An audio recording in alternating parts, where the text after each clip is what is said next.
bienvenue à l'instant ici, Fatou, bienvenue les filles. Comment vous allez? J'espère que vous allez bien. Vous avez passé une bonne semaine, que tout se passe bien pour vous, surtout dans la positivité. À chaque fois que il vous arrive quoi que ce soit, je vais vous faire un tout petit bilan en fin de semaine et que vous vous dites quelles sont les choses positives que j'ai passées. C'est très important.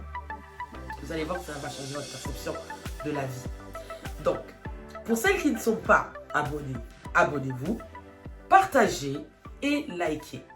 Vous savez, cette semaine, j'ai eu 2-3 personnes qui sont venues vers moi à la suite de la vidéo sur les ennemis internes qu'on peut avoir, qui sont venus me voir à la suite en fait d'un partage. Donc, ils ne me connaissaient pas, ils ont reçu la vidéo en partage, ils ont cliqué et ils ont pris contact avec moi à travers les réseaux sociaux.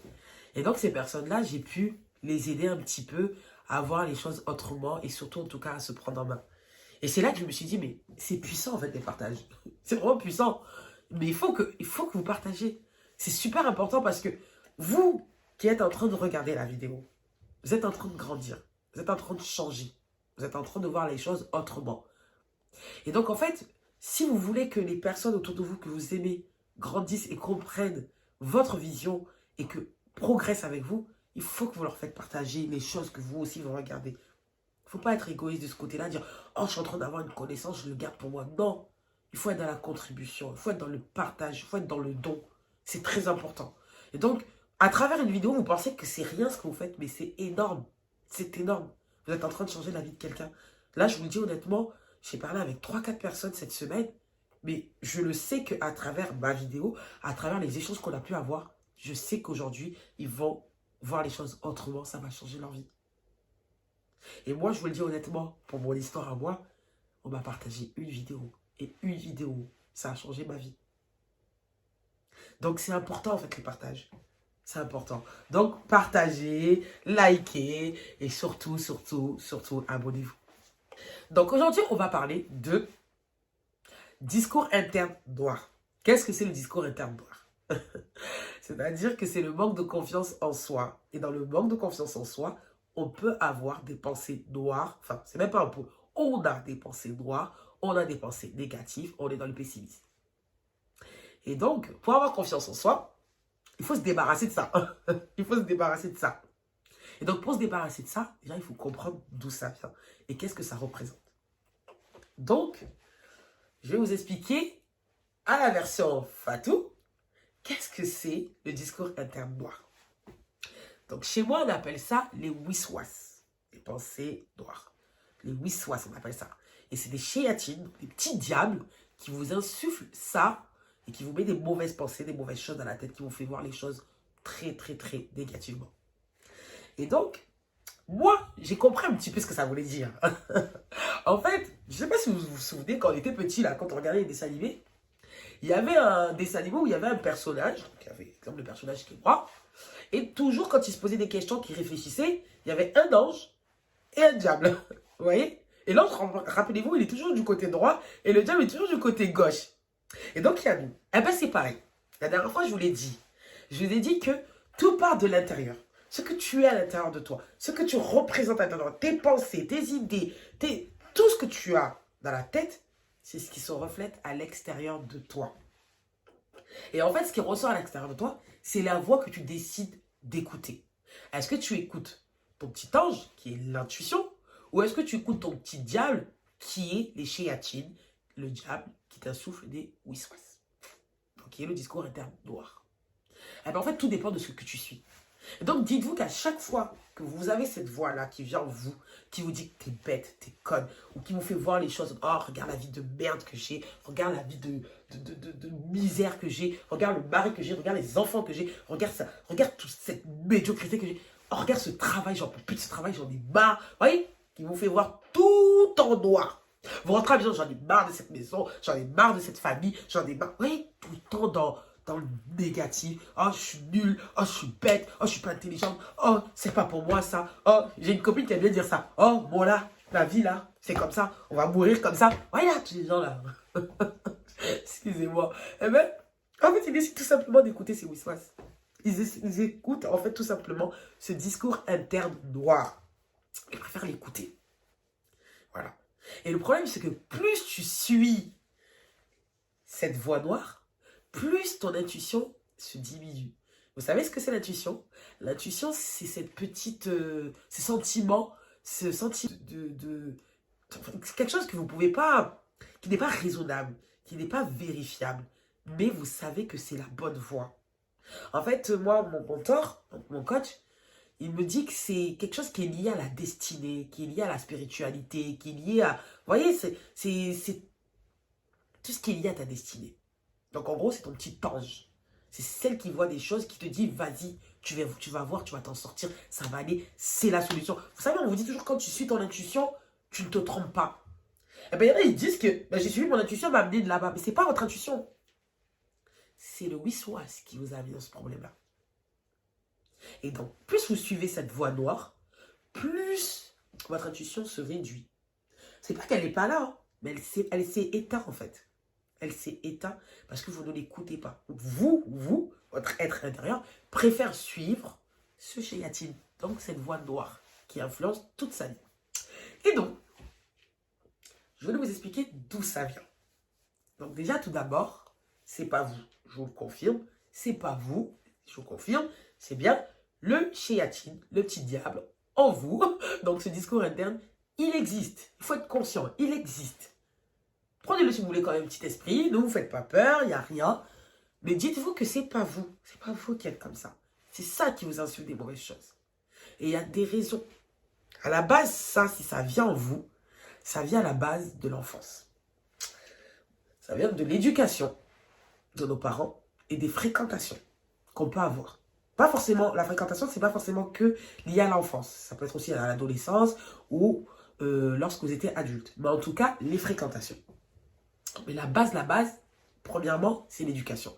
Donc, quand je dis l'éducation, c'est exemple, lorsque le parent ou le tuteur, donc ça peut être aussi un tuteur, voilà, ou le parent, qui a souvent cette tendance à vous éduquer à travers le dénigrement.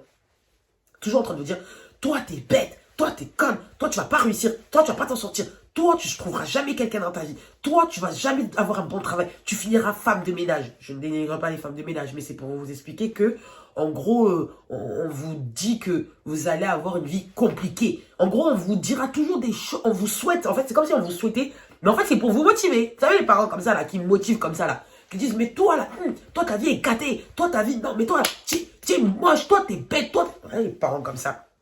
Mais c'est une façon, en fait, ils sont en train de vous faire croire que vous allez avoir une vie comme ça. Et ce chéatine vous insuffle ça. Et vous allez vous dire, ah ben oui, c'est vrai, pour toute façon, on m'a toujours dit que j'étais comme ça. Et vous y croyez et vous adoptez ce comportement. Donc, il y a l'éducation par le dénigrement. Il y a aussi la comparaison. Des fois, ils ne sont pas dans le dénigrement, mais ils sont dans la comparaison. Le parent, donc, comme je le dis, ou le tuteur, bref, la personne qui vous a élevé quand vous étiez plus jeune, elle a souvent cette tendance à vous comparer. La comparaison, on en parlait il y a quelques jours. La comparaison, tout le temps dire, ah regarde, fais comme ta soeur, regarde ta soeur comment elle se comporte bien, regarde ta soeur l'attitude qu'elle a, regarde ta soeur, elle a eu ses diplômes, regarde ta soeur, elle a eu son permis, regarde ta soeur, elle est belle, ta soeur, elle est plus belle que toi, ta soeur, elle est plus gentille que toi, ta soeur, elle prépare mieux à manger que toi, ta soeur est plus intelligente que toi. Voyez? À la comparaison. Oh, regarde, la fille de mon ami, elle est toujours comme ça, elle est comme si, elle a fait telle étude, elle est médecin. Voyez la comparaison. Mais en fait, vous pensez que vous valez rien. Ouais. Parce que vous pensez que les autres sont toujours mieux que vous. Et donc, vous adoptez ce comportement de pessimiste, de comparant, de victimisation, à toujours à vouloir vous comparer aux autres. Voilà, et dans la jalousie et autres. Vous voyez? Donc, tout ça pourquoi? Parce qu'on vous a toujours comparé. Vous avez eu cette éducation-là, vous avez pris cette habitude d'être comme ça. Et donc, le fait qu'on vous a toujours comparé, vous pensez que les autres sont mieux que vous. Alors que pas du tout. Et vous, ce petit chéatine vous dit, ah, regarde, elle est comment? Ouais. Et vous êtes là en train de dire, oui, c'est vrai. Oui, c'est vrai. Ouais, je suis nul, je suis bête, je suis pas intelligent. Alors que pas du tout. Troisième chose, c'est en fait le comportement du parent qui, en fait, il n'est pas dans le dénigrement, il n'est pas dans la comparaison, mais en fait, lui-même, il n'a pas confiance en lui, il ne s'estime pas et il est toujours dans le doute. Et donc, par effet miroir, le fait de voir votre parent ou votre tuteur se comporter comme ça, eh ben vous aussi, vous prenez son attitude, vous prenez son comportement. En fait, vous avez hérité de ça.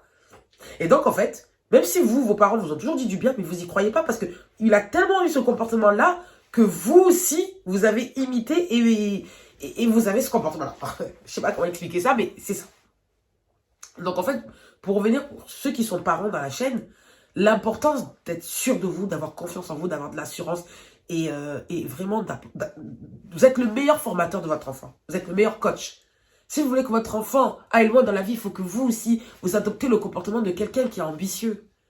C'est logique. Mais si vous êtes quelqu'un, vous êtes là, toujours dénigrer votre vie, mais vous voulez que vos enfants aillent loin, mais ça va être compliqué. Parce que même s'il ira loin, il ira toujours loin, mais avec des doutes dans sa tête. Vous ne serez jamais sûr de lui. Donc, je veux que vous preniez ça en compte, que c'est super important de se débarrasser de ces voix-là, et de comprendre d'où ça vient. D'où ça vient. Et, bien sûr, la quatrième chose, c'est l'environnement, l'entourage. Donc, quand vous traînez avec des personnes, que vous soyez de l'enfance jusqu'à l'adulte, mais c'est beaucoup plus dans le monde des adultes, puisque les enfants, en général, ils ont plutôt confiance en eux quand ils sont petits, en général. Et donc, quand vous traînez avec des personnes qui n'ont pas confiance en eux, qui ne sont pas ambitieux, qui se lamentent tout le temps, ben en fait, vous prenez ce comportement. Vous adoptez ça. Ça veut dire que même si à la base, vous étiez une personne qui avait confiance en vous, ben à force de fréquenter ça, vous doutez. Donc, ça vient de là, en fait, ces voix internes noires. Ils sont influencés par tout ça. Pour ma part, moi, je vais vous raconter un petit peu ma petite histoire. Moi, je suis quelqu'un, je fais partie d'une grande fratrie. J'ai beaucoup de frères et sœurs. Machallah, comme on dit chez nous. Et donc, j'étais au milieu. Et j'étais l'enfant, je marche pas trop fort, je fais pas trop de bruit, je veux pas prendre de coups, je veux pas être puni. Et donc, j'étais quelqu'un flexible comme jamais. C'est-à-dire que dans une bulle, je fais pas de bruit, je fais pas de problème et je prends pas de et j'ai jamais de problème. Et en fait, le fait d'avoir adopté ce comportement-là, je me suis renfermé dans une bulle, mais je vous promets, c'était même plus de la timidité, c'était même plus être réservé, j'étais déconnecté en fait. La vérité, j'étais déconnecté. Et le fait d'être comme ça, bah en fait, j'arrangeais ma mère, j'arrangeais beaucoup ma mère d'être comme ça, j'étais pas une enfant difficile, mais le fait d'être comme ça, j'arrivais pas à m'affirmer. J'arrivais pas à imposer mes idées. J'arrivais pas à être moi. Toujours à m'adapter à l'autre. Toujours à accepter ce que l'autre veut. Donc j'étais une vraie, je sais pas comment on appelle ça, c'est même pas de la soumission, c'est, voilà quoi. J'avais pas de personnalité si vous voulez. J'en avais une, mais j'arrivais pas à la montrer. J'avais toujours peur de l'autre. Toujours peur du conflit, toujours peur de l'autre. Et donc, le fait d'être comme ça, je vous mens pas que j'étais pas un enfant compliqué, donc ma mère, elle avait plutôt une facilité à être avec moi, une grande facilité. Mais, du fait que j'étais une enfant qui était nulle à l'école, et en plus de ça, j'étais une personne, à l'âge de 12 ans, je vous promets, j'avais un corps de 16-17 ans, mais ma mère, en fait, elle avait grave du mal à m'habiller. Elle avait grave du mal à m'habiller, je vous promets, elle était frustrée. Elle était là, elle allait dans les magasins, elle allait dans les marchés, tout ça et tout. Elle avait du mal à me trouver des tenues à ma taille, elle avait du mal à m'habiller. Elle avait trop de mal. Et donc, en fait, elle savait pas comment me parler parce que j'étais trop introvertie, trop timide, trop renfermée. Parce que moi aussi, j'arrivais pas à l'accepter du fait de sa frustration. Moi aussi, ça me frustrait. Donc, j'arrivais pas. Et le fait que j'étais aussi, comme je vous l'ai dit, flexible, ben, toujours à vouloir éviter le conflit, ben, très difficile à communiquer avec moi. J'étais quelqu'un, elle avait du mal à communiquer avec moi parce que j'étais pas ouverte. J'étais très réservée. Et mon papa, dans l'autre sens, lui, c'était quelqu'un, donc lui, il a toujours apprécié ma personnalité, tout ça et tout, mais il avait peur de mon comportement parce que j'étais trop calme, trop timide, trop réservée. Et j'étais quelqu'un, du fait que j'avais beaucoup de forme, donc du fait que j'étais, voilà, bien formé à mon âge, trop tôt pour lui, mais il avait peur pour moi. Et donc, il a toujours voulu que je me couvre. Toujours voulu que je cache mes formes. Toujours voulu que je vous promets. Je me rappelle, quand j'étais petite, il aimait bien me dire, toi tu mets le pagne. Toi tu mets le pagne. Toi tu mets le pagne. Et mes sœurs, ils avaient le droit de mettre le pantalon en pyjama. Mais moi, interdiction. Parce que moi, je ne faisais pas mon âge. Moi, je faisais plus que mon âge. Moi, j'avais des formes d'une femme, quoi. Et ben, en fait, moi, comme j'étais petite, je comprenais pas, en fait, ce qu'ils me disaient. Et le fait qu'on m'a pas expliqué, parce qu'à l'époque, voilà, c'était pas quelque chose, ils n'avaient pas cette facilité d'expliquer les choses aux enfants. Vous voyez, il me dit tout le temps, toi là, cache, mais il m'expliquait pas. Et donc, en fait, moi, j'ai pris mon corps comme quelque chose de négatif. Donc, non, mais je vous en parle, mais je ressens encore les choses que j'avais, mais c'était catastrophique comment je me dénigrais. Je dis, mais toi, cache tes formes parce que t'es moche, t'es dégueulasse, regarde ton corps, c'est pas joli, t'es grosse, Mais c'était affreux comment je me dénigrais. Et je vous promets que jusqu'à mes 28 ans, j'ai fait ça. Au moins mes 28 ans. Et ça m'arrive encore des fois de le faire et tout, hein. Mais beaucoup moins qu'avant. Je m'accepte maintenant. Mais je vous promets, c'est quelque chose qui a bouffé ma vie. Cette voix interne noire qui me disait t'es moche, t'es grosse, t'es bête. Du fait aussi qu'en plus je travaillais pas bien à l'école et que j'étais nulle et que personne n'arrivait à comprendre. Imaginez-vous. Tout ce que je me disais. Je marchais avec aucune assurance. Je parlais avec aucune assurance, toujours dans l'hésitation, toujours en train de bégayer, toujours à réfléchir à mes mots. J'étais toujours comme ça. Et je le fais toujours, hein, mais beaucoup moins, parce que maintenant j'ai confiance en moi. Maintenant, même si je dis de la merde, excusez-moi du terme, même si je dis n'importe quoi, je m'en fous, je le dis. Et après, quand on me corrige, je dis ah, excuse-moi. Et après, je prends en compte la nouvelle information. Mais je parle. J'ai arrêté de me bloquer, non. Et en fait, j'avais une façon de pouvoir, pour moins souffrir. Donc, c'est pas le même sujet, mais c'est important que je vous le dise. Eh ben, en fait, j'avais une façon de me dénigrer avant même qu'une personne me dénigre. Donc, ça veut dire, je disais, ah ouais, j'avoue, je suis grosse. Avant qu'une personne ne me dise que t'es grosse, je disais, ah ouais, j'avoue, je suis grosse. Ah ouais, j'avoue, je suis pas intelligente. Ah ouais, j'avoue, je suis bête. Et ben, en fait, à force de dire ça, ben, les gens, ils ont commencé à me traiter comme ça. Ils ont commencé à me dire, oh, t'es bête. Oh, toi, tout t'es con. Oh, toi, tout t'es pas intelligent. Oh, toi, de toute façon, t'es grosse. Et donc, mes fréquentations me disaient que j'étais grosse. Mon entourage me disait que j'étais grosse. Et moi-même, je me disais que j'étais grosse. Moi-même, je me disais que j'étais bête. Moi-même, je me disais que j'étais pas intelligente. Vous imaginez tout ça? Et si ça s'arrêtait là, on aurait dit ça passe. Mais non, le fait que j'avais ce comportement-là, eh ben dans mon lieu de travail, j'ai perdu plein de postes parce qu'ils sentaient que j'avais pas confiance en moi. Ils sentaient que j'étais pas sûr de moi. Ils sentaient que je travaillais bien, mais le fait de ne pas avoir confiance en moi, ils avaient du mal à me confier des choses. Ils avaient du mal parce que tout le temps en train de me auto-saboter, tout le temps en train de me dire des mauvaises choses sur moi.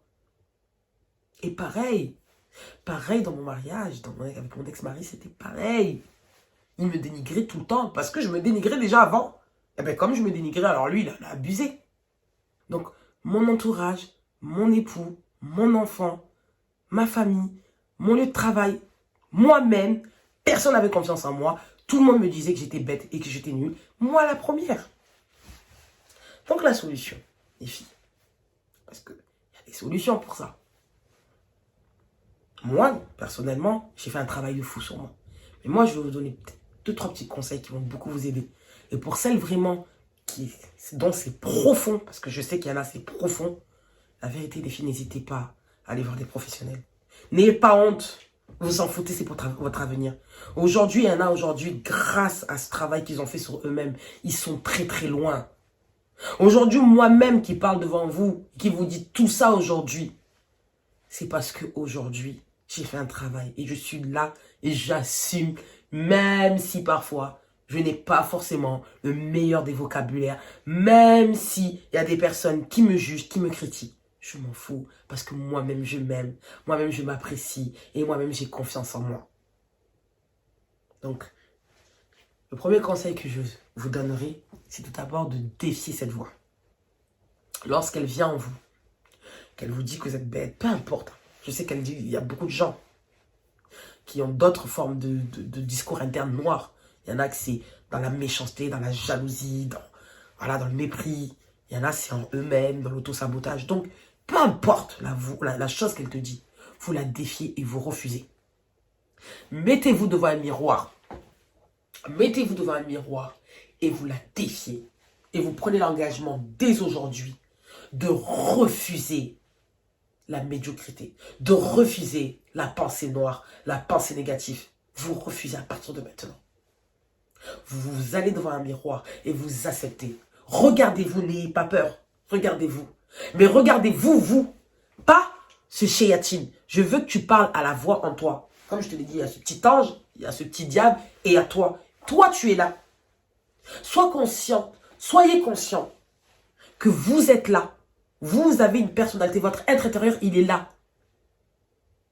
Défiez la voix noire qui vous dit que vous allez mourir comme ça, que vous allez avoir une vie médiocre, que vous allez pas vous en sortir, que vous allez toujours échouer. Défiez-la. Ne la laissez plus prendre le dessus. Ne la laissez plus prendre le dessus.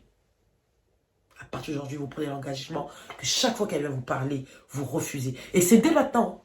Dès maintenant, ne la laissez plus. Combattez-la, s'il vous plaît. Et deuxième chose qui va demander un autre thème, on en parlera la semaine prochaine.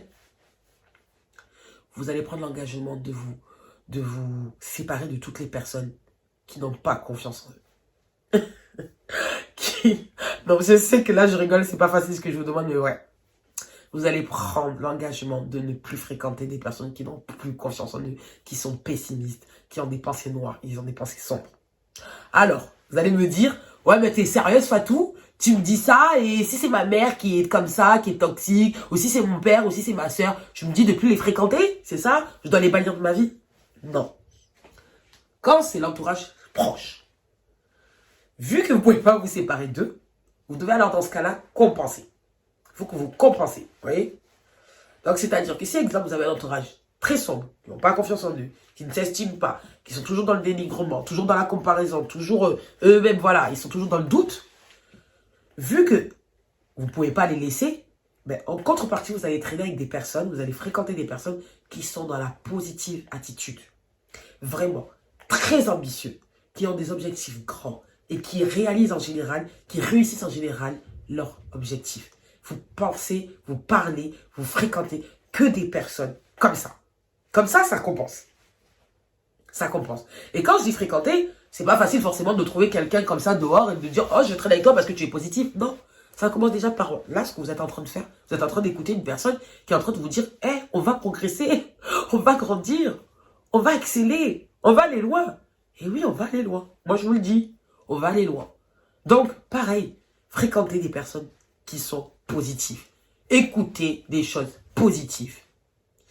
Donc, c'est de tout, hein. Pareil, même dans la radio, diminuer les journaux qui parlent que de Covid, que de attentats, que de la guerre. Non, non, non. Diminuez ce genre d'informations et mettez des informations positives. Très, très, très important. Très important. Pensez à vous. Vous commencez dès maintenant. À partir de maintenant, vous condamnez cette voix en vous. Voilà. Elle va venir. Elle est là pour ça. Je vous l'ai dit la dernière fois, elle est là pour vous affaiblir. Mais pensez que aujourd'hui, si vous ne voulez pas le faire pour vous, faites-le au moins pour vos enfants. Faites-le au moins pour votre entourage. Faites-le au moins pour votre famille. Vous pouvez être la personne qui change les choses. Si toi, tu réussis, crois-moi, que ce soit ton père, ta mère, tes frères, tes soeurs, qu'ils ont ce comportement-là, eh ben, juste parce que toi, tu auras réussi. Tu auras réussi à combattre ces voix-là en toi noir. Eh ben, ça les motivera et ça leur donnera envie, eux aussi, de se prendre en main et de arrêter. Et tu seras un exemple pour eux. Tu auras aidé et tu auras contribué. Donc, s'il te plaît, s'il vous plaît, les filles, je vous l'ai dit, on est des lumières. On était trop longtemps calmes. Mais maintenant, ça y est, on va rayonner. On va rayonner. On va être fabuleuse. Et on va être quelqu'un. Mais pour être quelqu'un, il faut qu'on travaille sur nous-mêmes. Et on travaille comment? Déjà, on s'engage à refuser cette voix-là en nous. On la refuse. Et ça commence maintenant. Bienvenue à l'instant by ici, Fatou. Prenez soin de vous. Et encore une fois, le bonheur est un choix. La médiocrité, la pensée noire, les chéatis, les wiswas, le discours interne noir, c'est un choix. À partir de maintenant, tu sais, si tu continues à suivre cette voie-là, ça fait le choix de la choisir. En tout cas, moi, je t'aurais dit. Passez une bonne journée, prenez soin de vous. Gros bisous.